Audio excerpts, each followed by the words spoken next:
Good morning, everybody, and welcome to the Social Housing Roundtable. I think this is session 6 of the year, if I'm not too mistaken. Lovely to have you all with us today. Lovely to see so many people joining to engage in what's going to be a really powerful discussion today.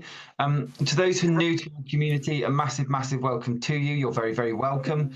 This is a weekly networking group. We do this every single Tuesday at 11 o'clock. And the idea is to have really true and informed discussion around a huge range of topics. As anybody who's been with the yeah. I mean, and you've got to give it a go now. Thank you, Yvonne. To anyone who's been with us for a while knows we've done a massive breadth of conversations. But inevitably, we're always trying to promote voices of those who don't always get the chance to be heard in the same way. And when Kai mentioned to me about 6 months ago that she was looking at putting together this report, I was immediately like, you got to come on and do on the roundtable. She said, can I publish it first, please? And so it brought us all the way through to today. Day to day, I work in recruitment. I've been working in recruitment in social housing for 13 years. It is that which keeps this going for free, that keeps this available to all. And then more importantly, gives a really broad insight into what's going on right across the sector. So if you are looking for any recruitment support, please do reach out. I'm also the chair of Spring Housing's new board part, which is basically St Anne's. It's a bit complicated, but it's fine. And I've been helping across multiple forums across the UK for a number of years now. But as I say, Kai and I have known each other for a little while. We've been at a lot of the similar networking events, a lot of the kind of similar platforms for trying to change and trying to embrace discussion. And the reason I'm doing a slightly lengthier intro is because I don't want, if possible, for today's conversation to be dominated by white voices. I think quite often when we have a lot of these roundtables, it's a lot of white voices who come through. Never a problem. Like, we want to keep it as broad as possible. But Kai's report is really important because it specifically focuses on the voices of ethnic minorities, particularly around kind of boards, but also tenant engagement in general. So I'm going to pass over to Kai to talk about her report, to talk about the research that was undertaken. And we'd love to hear from as many people as possible. But if you are somebody who doesn't always feel comfortable speaking up, or if somebody who actually this really relates to and you've got lived experience of it, we'd love to hear from you today, be that via the chat box or be that via raising your hand once we've got to the end of the presentation to bring in for that more broad discussion. So Kai, huge welcome. Thank you for coming today, and I'll pass over to you. Thanks, Matt. Hi, everybody. Thanks for joining today. Oh, I'm always nervous before speaking, but anybody who knows me knows that about me. But I absolutely love what I do and absolutely am passionate about it. So thank you all for being here today.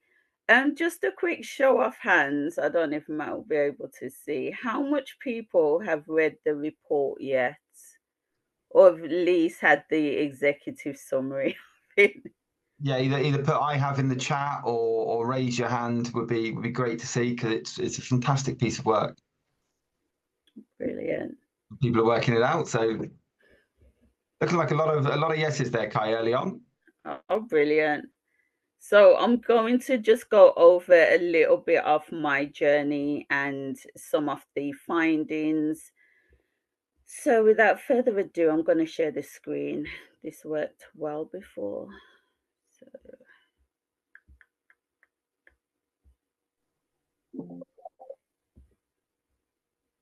okay, is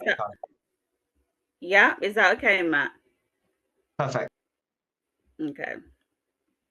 So this project was launched on the 20th of January of this year. We done the launch webinar last week, Thursday. Yes, last week, Thursday, as part of Race Equality Week as well. So that's something that we thought was kind of fit into the whole kind of, purpose of the report. So just a little bit about me, for those who may not have met me yet, so to speak.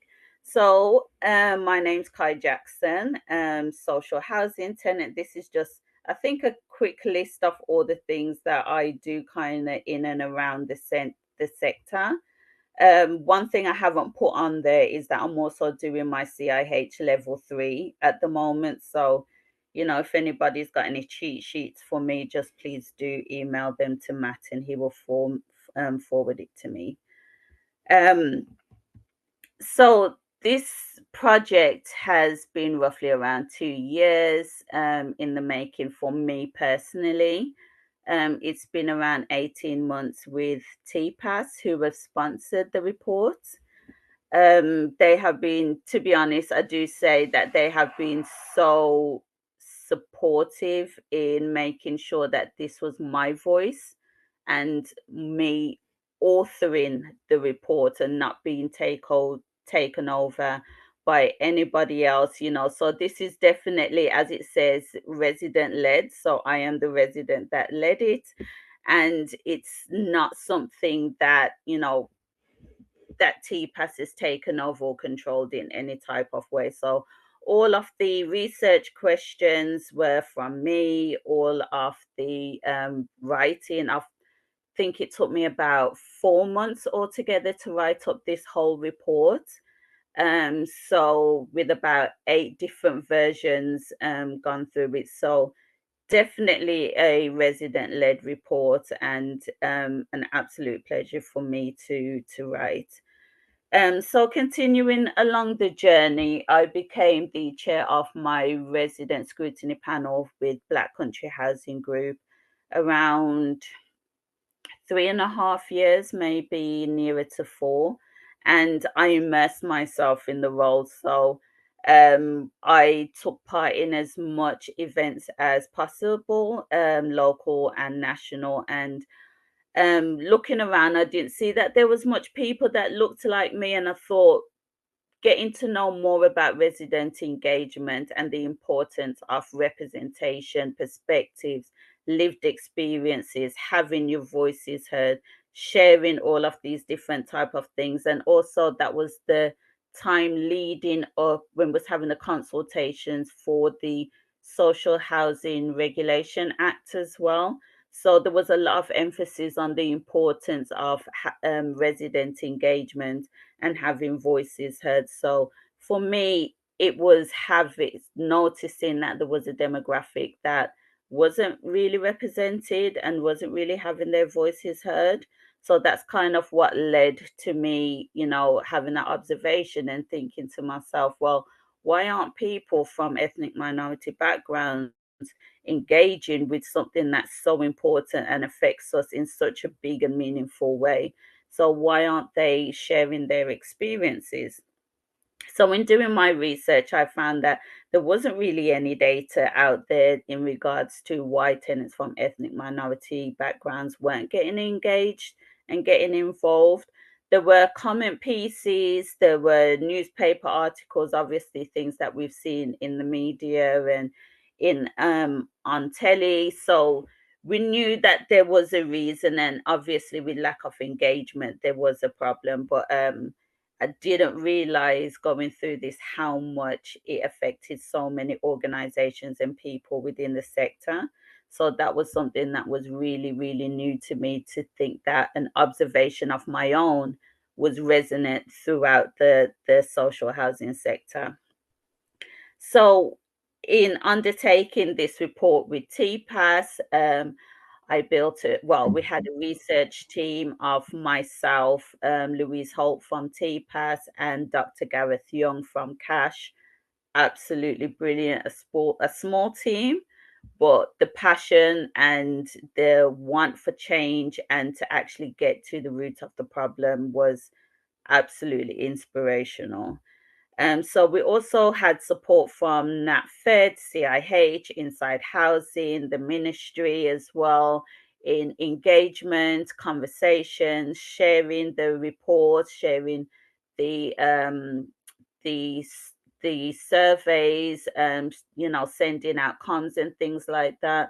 So to try and reach as much people as possible to participate. It was launched on the 5th of February last year, and altogether, including those who participated in the surveys and focus groups and conversations, we had 370 plus participants. That was a kind of a 50-50 balance between residents and staff. So the findings was actually, well, it's out now. It was also shared with the ministry and the regulator also. So there's definitely some input from that side as well. And as you all know, the report is available to download either off TPAS, Cache, and great that Matt has been sending it out as well. So some of the findings from those who have read the report have seen the findings. What I really tried to do was keep this report as open and as transparent as possible. I want people to want to engage. I want people to start having those conversations. So even the questions that I used for the survey could also be used in, your resident engagement, and, when you do your own surveys within your own tenant bases, just try and get a little bit more of content on what the issues may be and what tenants really want from their engagement. So all of these things are very visible for anybody to participate in. To me, it's important that, there was no acronyms, there weren't no KPIs, there wasn't anything that was kind of a head scratcher. It had to be, to me, it had to be engaging, and it had to be, as simple and as engaging as possible. So hopefully that's what everybody got from the report as well, the transparency of it. So the only thing that I would say wasn't visible is obviously the raw data from the surveys, because that was, there is a lot of confidentiality in that. So everything else is kind of like very transparent, open, honest conversations, because that's what we really need. So these are some of the findings, and the one that both tenants and staff really agreed on is that almost all respondents, 95%, expressed that their organization could do more to attract tenants from ethnic minority groups and participate in tenant influencing structures. So there was quite a number of things, and obviously you would have seen it from in the report as well, because I did add a lot of direct quotes into that, because I wanted, everybody to know and kind of understand what tenants and staff are thinking as well, and what the issues and what the concerns are, because I'm very much a person of root cause analysis. So to find out where the issues stem from and what people are thinking is how we're going to then address and hopefully combat some of the challenges that are out there. So these are some of the findings. Hopefully you all would have read it or seen it before. But these two are also some of the findings which most likely you would not have seen. Um, it's important to kind of also address where we are in the sector when it comes to engagement with ethnic minority tenants, and understanding maybe some of the reasons why they have chosen not to engage, how they feel about it, and also how staff are engaging and representing the organizations that they are technically ambassadors for.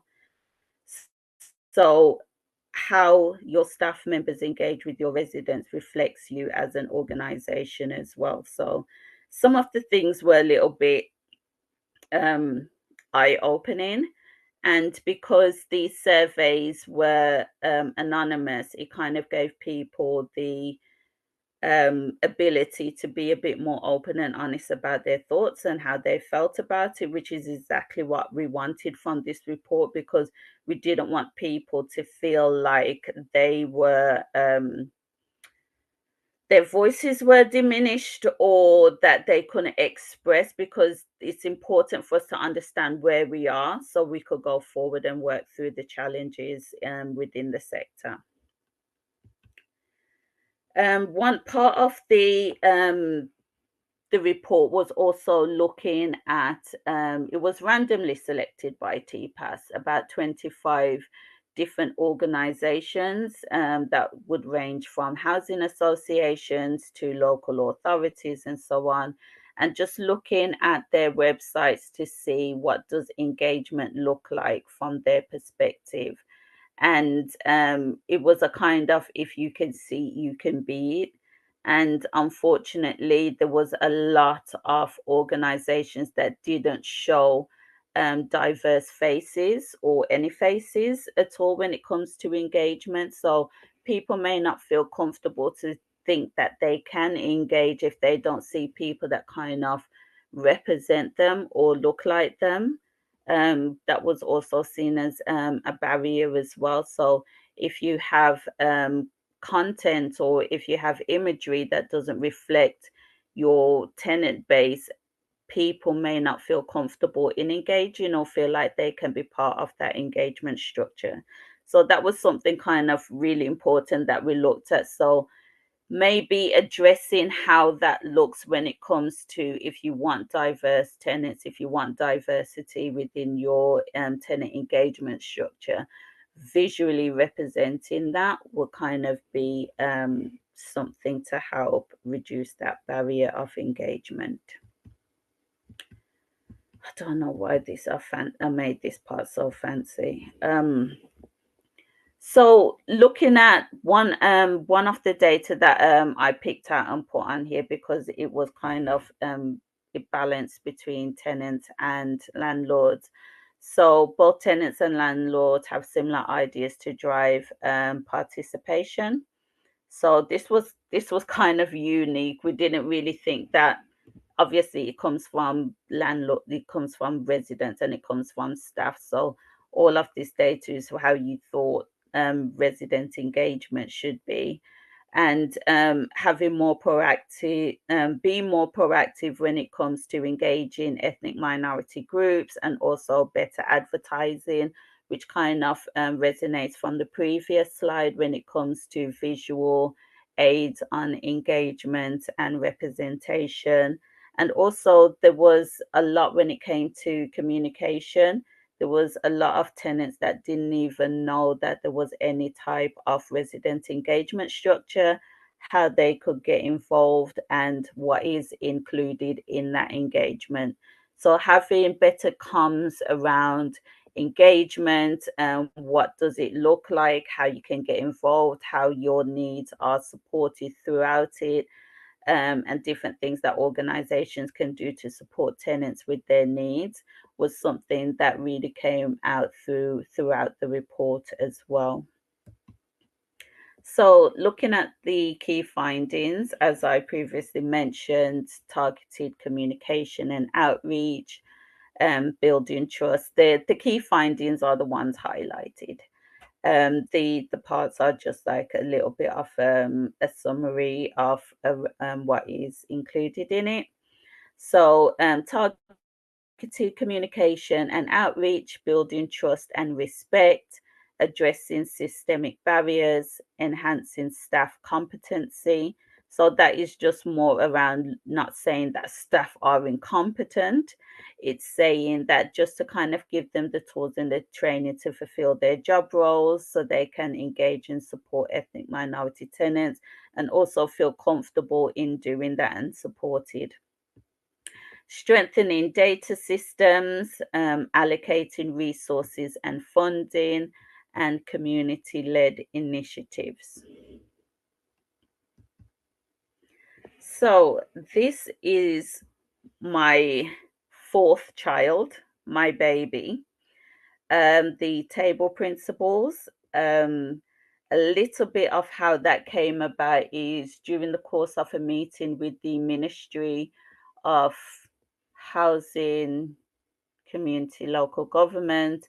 One of the things that they kind of said to me was, how can you do a report that is sustainable and isn't a here today, gone tomorrow kind of approach? They've had meetings with CEOs and board members over the years, and at the time they would always say, yes, we will do the framework is brilliant, we'll implement it, but there's no sustainability. And also looking at a principle framework that is accessible for the social housing sector, that includes large or small organizations, make it financially viable as well. So whether you're in a large or a small organization, you can afford to follow these principles as well, and also make it engaging and sustainable. So it was such an easy challenge for me to do, which took months and months and months of sleepless nights, to say the least.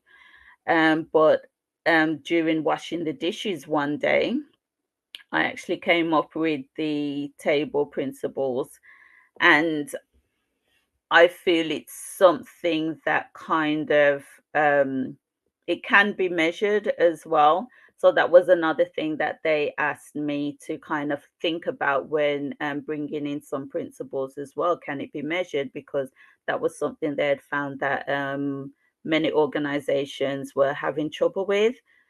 So it can be measured through engagement. So if you do see an increase in tenant engagement from ethnic minority groups, also the training that you entail within your organization as well. Are you receiving training from different organizations? There are African community groups. There is Gypsy and Romani groups as well.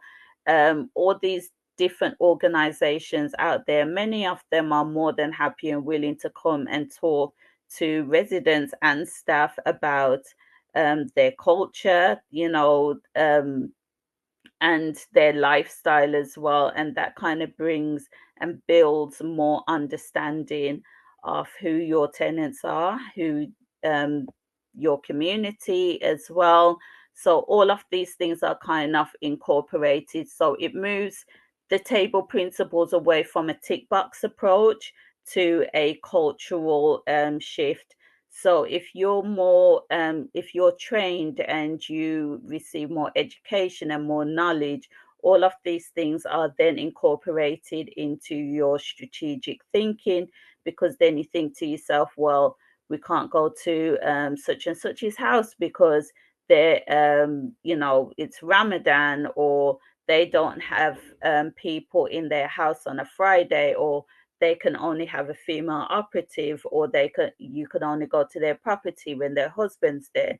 So all of these things then get incorporated into your natural day-to-day thinking. So it moves away from the tick box approach to a cultural change, because now you're thinking a little bit more and understanding a little bit more about your tenants and also the community that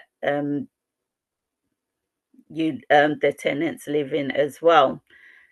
So that was the whole kind of point of the table principles, to kind of get more away from the tick box to something that is measurable, something that is financially viable, something that educates and supports as well. And E at the end, I left as ethnic minorities, purely for the reason of not to take away from the process, the thought that, being an ethnic minority tenant comes with its own barriers and, concerns and experiences, other than, additional intersectionalities as well, and socio-economical challenges as well. So it kind of highlighted that there's barriers with being an ethnic minority tenant all by itself. So implementing the table principles will support in building trust with tenants from ethnic minority backgrounds, increase community cohesion, positively impact a culture of inclusion within your organization, support personal development of staff, better tailor and use of resources and finance, and support with recruitment of ethnic minority tenants for formal and informal engagement. The principles can be implemented not only in EDI planning, but also overall corporate planning, as the table principles will look at financial planning of services provided, training offered, and building local resources. It will also look into community collaboration and the governance structure, as it may evidence a gap in tenant inclusion and lived experience assurance to be provided to the board and regulatory compliance. So Devine made this the other day. I think it was last week. I saw this on LinkedIn and I thought it was absolutely brilliant. I absolutely fell in love with it. So it's kind of like an accessible snapshot of the table principles. I thought it was absolutely brilliant. So I included it in this, and I will definitely be using it a lot more. So ask yourself, is it regulation or culture that drives the change for diversity in your organization? Do you truly exemplify diversity? Does everyone have a seat at the table?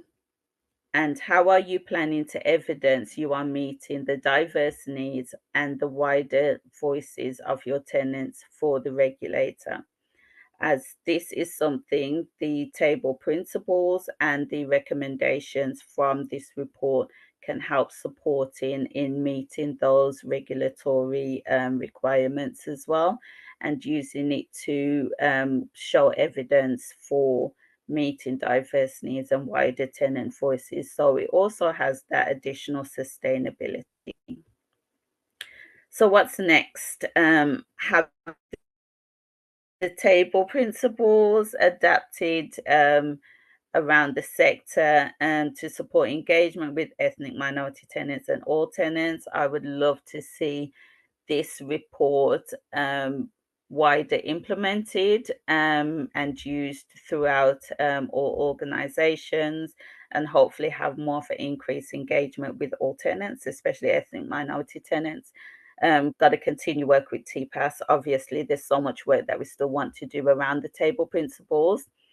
And hopefully see more engagement from ethnic minority tenants as well. And I would love to, after some time, see some case studies of diverse and inclusive engagement from different organizations too, and just see how you're getting on also with implementing the table principles, if it has helped in any type of way. So I would love to see that, and maybe a year down the line have some case studies to show, and to other people in the sector to support engagement. So yes, come to the end of the presentation. Hopefully it's gone off. Yeah. So that is just kind of a wind down of the report. Yeah, I would love to take, love to take any questions right now and have any feedback. So Thank you, Kai, and there's plenty of stuff going on in the chat that you can see. I'll bring in Alex. I can see you got your hand up. Do please come in. Hi, yeah, I'm the vice chair of our customer voice group at Together Housing, and we've recently completed a scrutiny on the engagement of our culturally diverse residents. And a lot of the findings in there, it's not been published on the website yet, but I have sent a copy through to Matt to share with you. A lot of the findings of our scrutiny was echoed in your report. To get people to join the scrutiny, we literally had to contact people who were members of our scrutiny pool. We don't have a panel, we create panels from a pool, who had a marker against their record as being ethnically diverse, because we just didn't get the engagement. So we had to really fight to get people to engage with the scrutiny, but it came out with some fantastic recommendations, which I hope will help with your further work. Oh, thank you. Brilliant. Yeah, I'll look forward to Matt sending me that as well. Thank you. Thanks, Alex. And I think Kai, one of the points you and I made previously was that this is so often about generational trust, and that it isn't just people not wanting to engage, but for years or generations, people have been saying, we'd love to engage, we'd love to be involved, got ignored, got dismissed, voices weren't acted upon in any way, shape or form. And now I guess the sector is being enforced a little bit by the regulator and the ombudsman to do so. Housing associations, or some, are sometimes putting the blame towards residents. Is this what you're finding when you were speaking to residents themselves? This episode of the Social Housing Roundtable is sponsored by Alertical. Alertical helps as many people as possible feel safe, connected and informed by combining ingenious technology and award-winning human contact. Alertical's digital engagement solution helps social landlords proactively know their customers and properties by putting a portable touchscreen in every home, offering a daily property check through the optional OK each day service, plus repairs reporting, tenant surveys, and much more. They also provide Beyond Warden Calls, an easier, simpler, and lower cost wireless warden call solution with video door entry, dispersed telecare, and smoke alarms.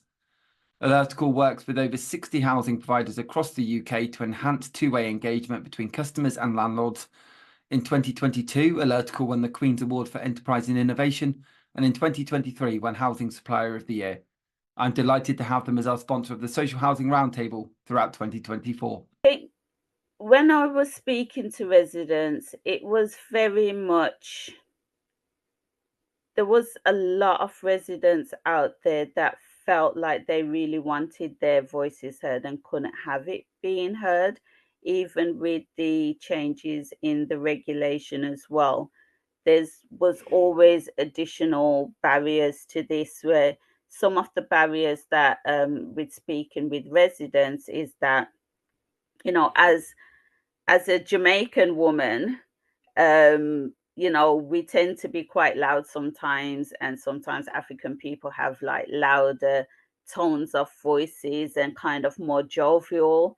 And there were some people that would speak to me and say that they're unable to communicate with their landlord anymore because of their loud tone of voice was kind of seen as aggressive, and it was seen as threatening. So they were then put on a list that they were unable to speak to their landlord anymore because they were, the operative felt like they didn't want to talk to them because of their tone of voice. So it was important to have these conversations and learn about cultural competencies as well, and knowing about your tenants too. And one of the things that I put into this report and was kind of really looking at the root cause analysis of how BME organizations came about, looking at the Windrush era as well, and seeing how tenants from ethnic minority backgrounds were treated in housing at the start. And it's like what we spoke about with the generational distrust. There used to be signs of no blacks, no Irish, no dogs, and it was hard to get mainstream accommodation for a lot of tenants from ethnic minority backgrounds. So a lot of trust has been lost from there, and it has been passed through generations as well. Because growing up in social housing, I can't really remember much of a time when my mum would even call for repairs or anything to be done, because it was always a little case of nervousness about, are we going to be blamed for any damages or anything that's been done to the property, or, we don't want to risk losing our homes. And it's such a shame to see that these thought process are still within the sector now, where a lot of tenants still feel like they can't engage or they can't say too much because there is still a fear of people losing their homes, or even being barred from engagement or even communication. So these things are still, even though it's generational, it's still things that are happening today, and still things that have been brought up in conversation as well. So it's important to highlight these concerns and highlight these issues, and understand these may be some of the reasons why people aren't engaging, because of their concerns with losing their homes and having the discrimination placed upon them. Because one of the feedback that I received is from a woman who is from a large organization with so much resources, so much finances, and said the discrimination that she faced from them made her suicidal. So it's not to say that these things aren't still happening, and it's so important to understand them and have these conversations so we can then try and move forward with engagement and, you know, addressing these things and just living better together, collaborating. As I said at the beginning, I'm trying to not talk as much as maybe I sometimes do, because I want to hear from as many non-white voices as possible during this session today. And Jim has put in the chat there about and has applauded the work of Lara Oyedele, who was through a CIH campaign, Walking My Shoes, previously. Mentions that obviously your observations are fantastic, and there was a lot of momentum behind Laura's campaign, but it seems to have lost some impetus because of the nature, I think, of housing a little bit. But that we have to keep kind of pushing the voice out there and applauding voices like yours for doing what you're trying to do to prevent it from just being a tick box exercise. And it was backed up a little bit by Gary, who said that we need a data-driven approach which measures the engagement profile in terms of inclusivity and engagement participation rates at depth to prove it's not a tick box exercise. Did this concept, I guess, of a tick box exercise show up when you were speaking to residents yourself, Kai, in terms of people who say, well, I felt I was just there because I wasn't a white person, not because my voice was actually desired? Yes, and it's something that I've gone through as well, where people have said to me that, you know, maybe due to my characteristics that I have this platform, you know, totally negating all the hard work and everything that I've done around it. And majority of it, you have to remember, as an involved tenant, most of the things that we do as involved tenants, and many of us on here know that it's not even paid. So it's not like there's financial gain around it, but there's a passion that's driving it and a need and a want to see change as well. And I think with a lot of engaged tenants, one of the common things that we always hear is that, are we here for a tick box approach? You know, are we here just to kind of, you know, meet that regulatory requirement? Is there actually going to be any equitable and measurable changes? And I think with the emphasis from the regulator and the ombudsman to get more diverse voices around the table and being a part of the process, people do tend to feel like, you know, am I here just for, you know, for you to tick that box to say that you've got diversity within the room? And for me, it's, I think I've said it before in a post sometime last year, is, you know, be a part of that conversation, tick that box, you know, ask how the box is made, ask where the box came from, ask how much, you know, you paid for the box as well.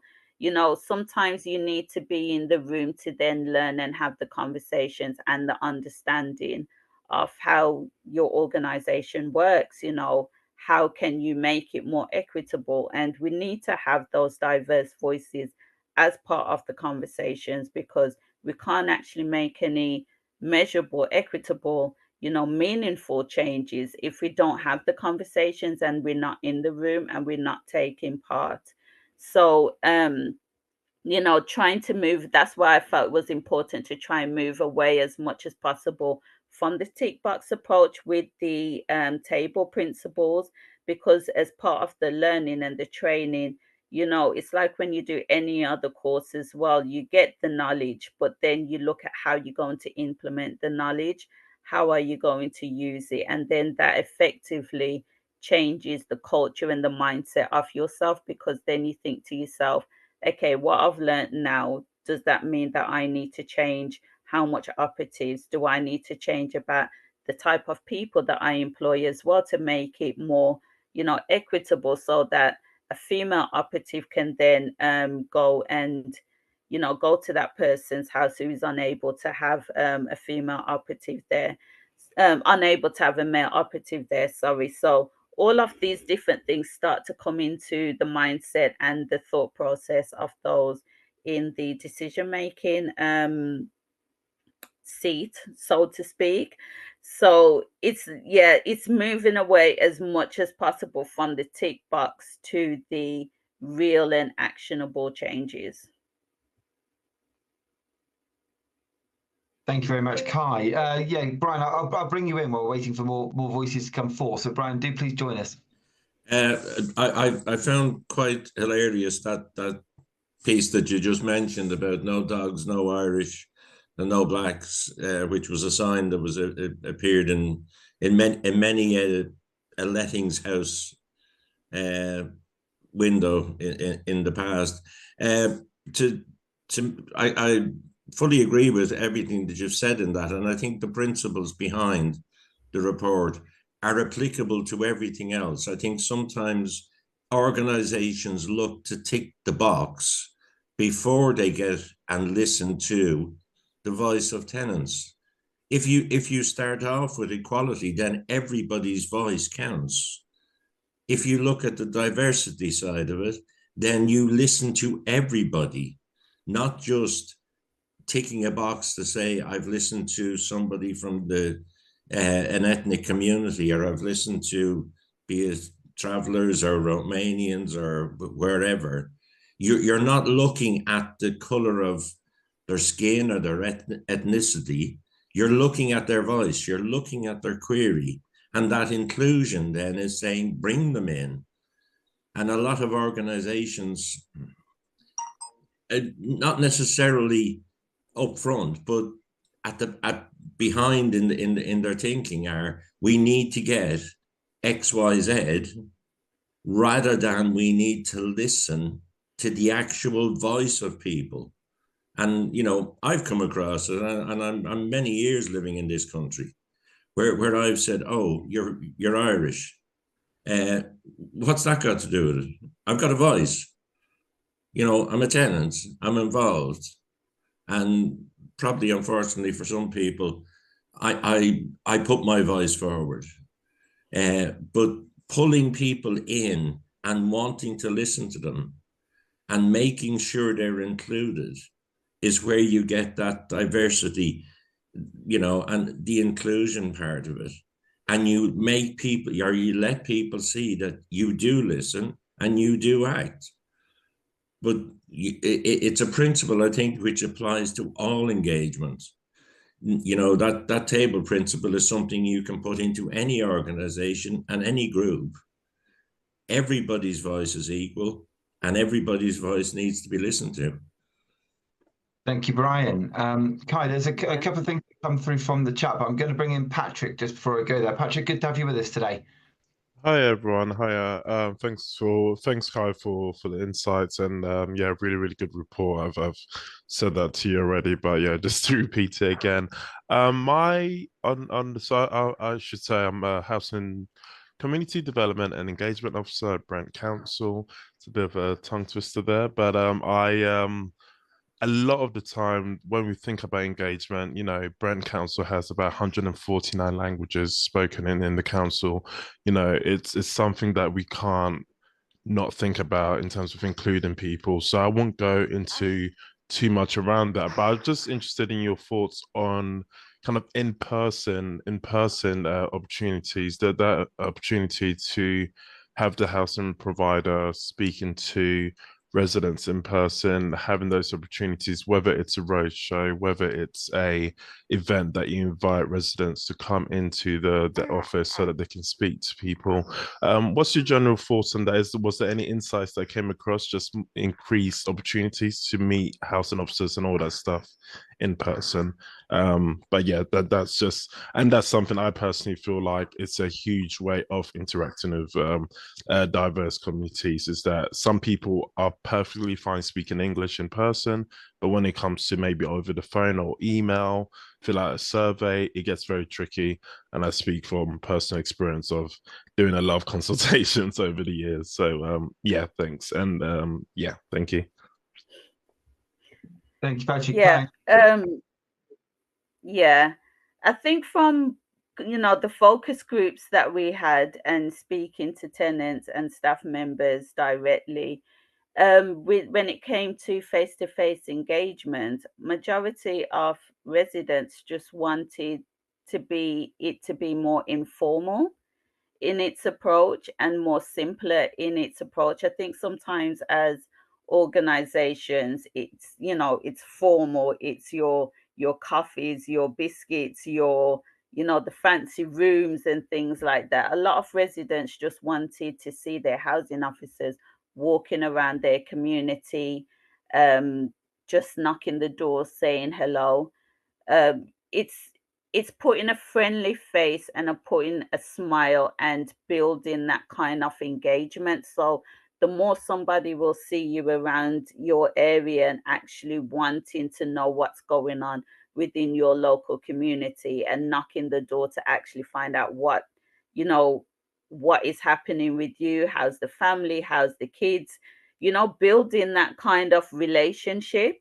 I think that's what makes a lot of the difference when it comes to engagement, and that naturally builds the trust as well between residents and staff members. And then you'll find residents talking a lot more about what's going on. So if there is any, you know, maintenance issues, or if there is any antisocial behavior, these things will organically then start to translate in your communication, because if there's an issue, they feel more comfortable engaging with you in that respect. So I think when it comes to engagement, some housing associations, local authorities tend to overthink it.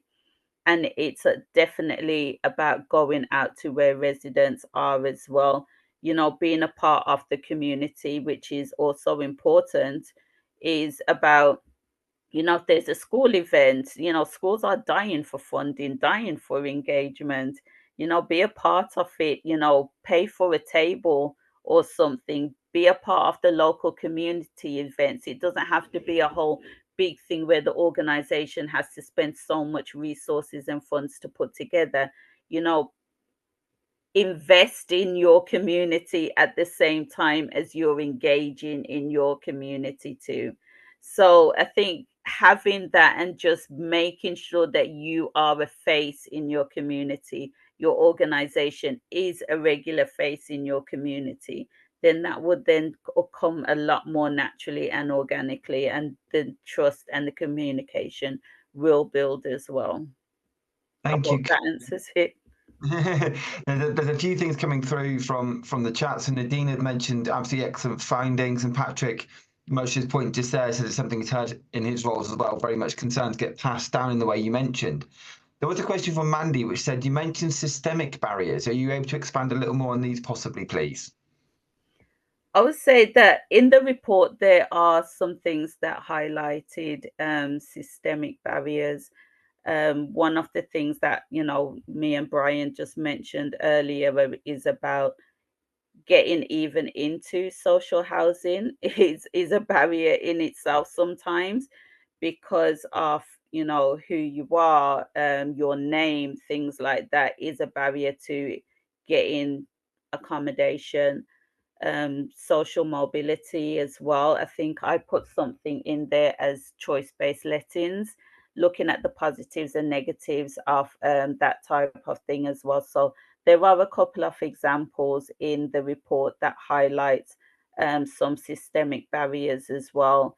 And I also put in some signposting too, when it came to looking at different organizations and also engaging and looking at what their barriers are as well.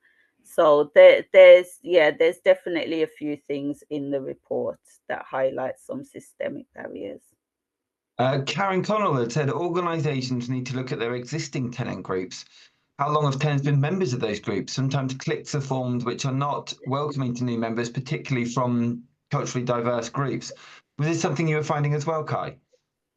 Yes, it's one of those things that it's kind of, people didn't feel welcome to be a part of tenant engagement structures, because there was already voices on there that may have been on there for a period of time that felt more like a hierarchy of engagement. So they felt as though they've been doing engagement for so long, they know everything that's happening, and didn't welcome people who wanted to engage and bring those new and fresh perspectives to the conversation. So that either pushed people out or made people feel like they didn't even want to be a part of that engagement. So yeah, that's still something that, you know, could be looked upon. But to me, it's having those different perspective engagements, conversations, those challenges. You know, it's always about making the best services for safe, decent homes, quality services for residents as well, better financial viability for the organization. Because I find, I don't think there are any tenants out there that actually want their landlord to fail as an organization, because there wouldn't be any benefit to that. So the collaboration between residents and landlords are definitely important. And, you know, that's something that, if it brings different perspective, if it brings different backgrounds, if it brings different knowledges and experiences, that's definitely something, you know, that we really need to make sure is a part of the conversation. And, you know, let me just say, have a seat at the table. Couldn't agree more, and I could see knowing smiles there from Alex, from Nadine, actually, during while you were mentioning there about some of the clicks and things like that. Nadine, was there any points you wanted to? I noticed you put a couple of points in the chat. Was there anything you wanted to share? Because I noticed you put a point there about a lack of diversity when attending housing events. So we'd love to hear more about that, really, if you're happy to.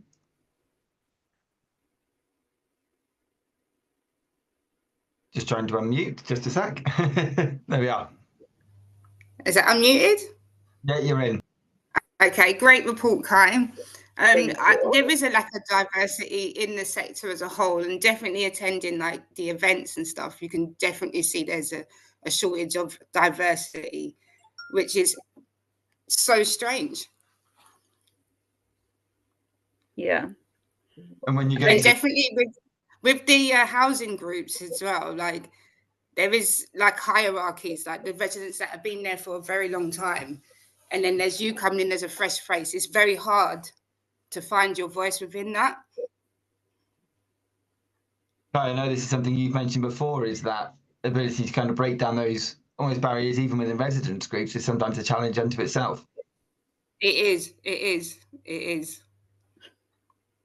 There's a couple of points that are coming through on the chat. So Claire had mentioned that she was multitasking, but just to make sure that, you know, when launching huge data collection projects, be wary. Sometimes actually being more specific about the data you're collecting, you know, working smarter, not harder, will get you more accurate results. And I think you can see that from the reports that you've delivered and worked on. Ryan has said that unfortunately tick box exercises come from leaders who don't believe in resident engagement. I think that they know best. I've always made the point of saying our residents know their homes and communities better than we do. And the time and experience they give us is so valuable, but leaders who don't believe in meaningful engagement and diversity will always set us back and stop it from ever progressing.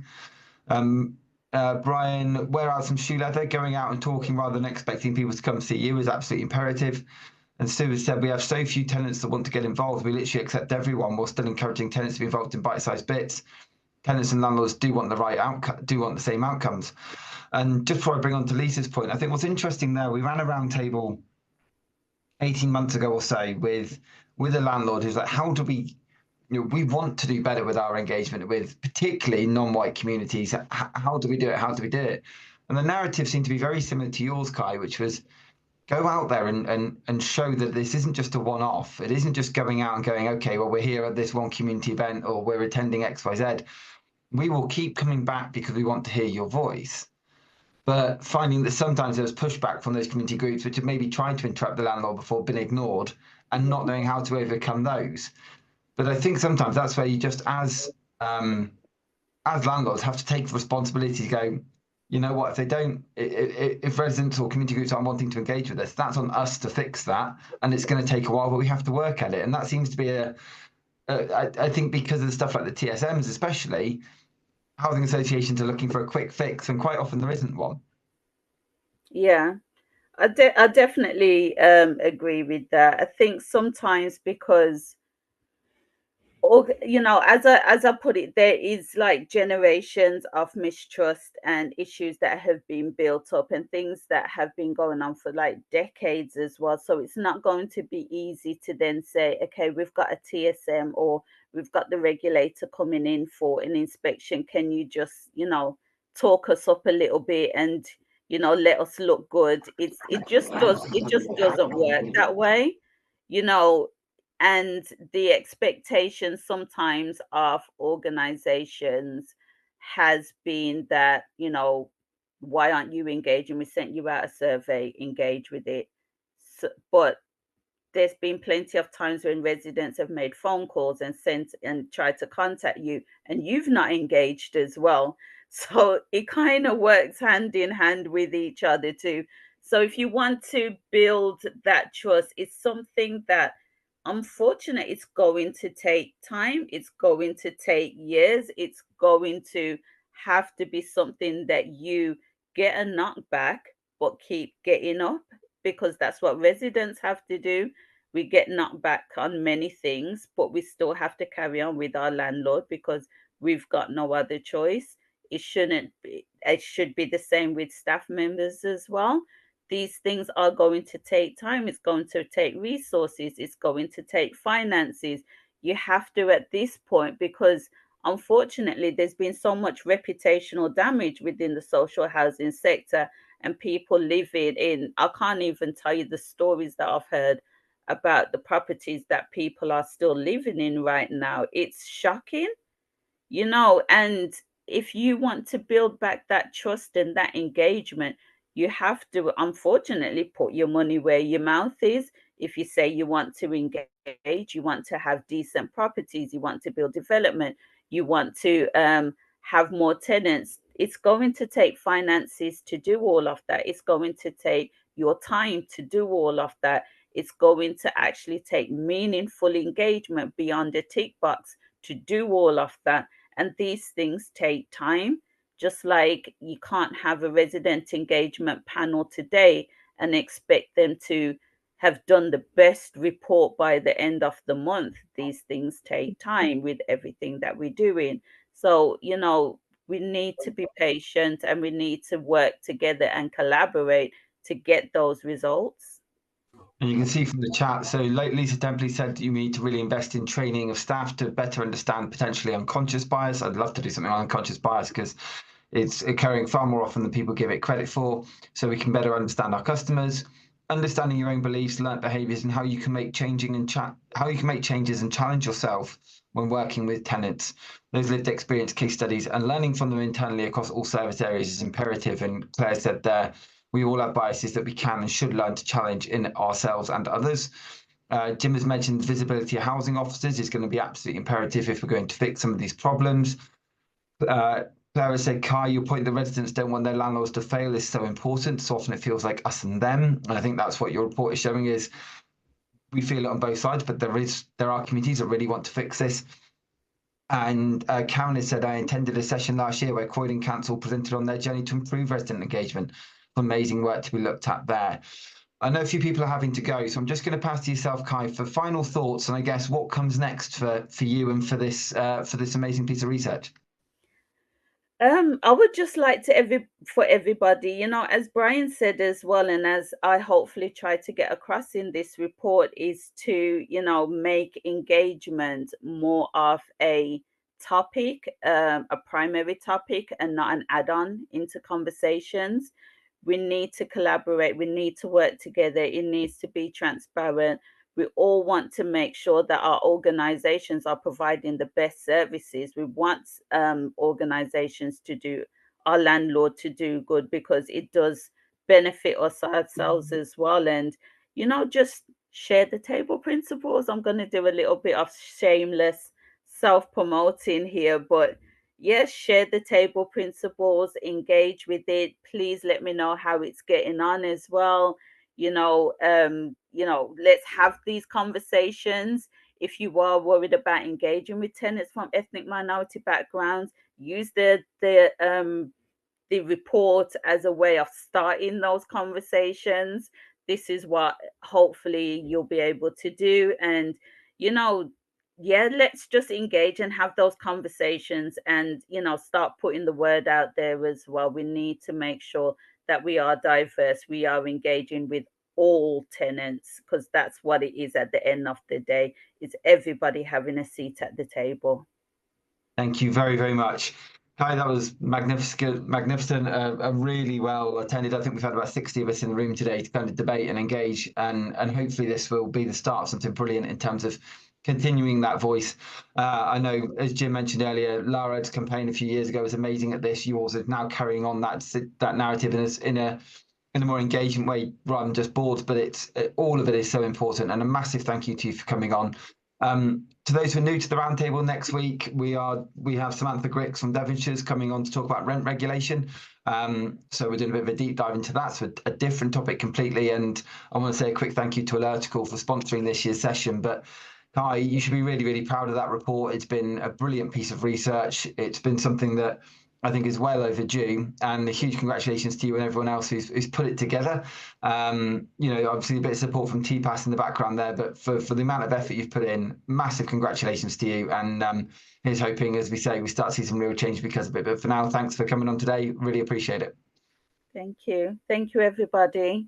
Have a good day. Take care.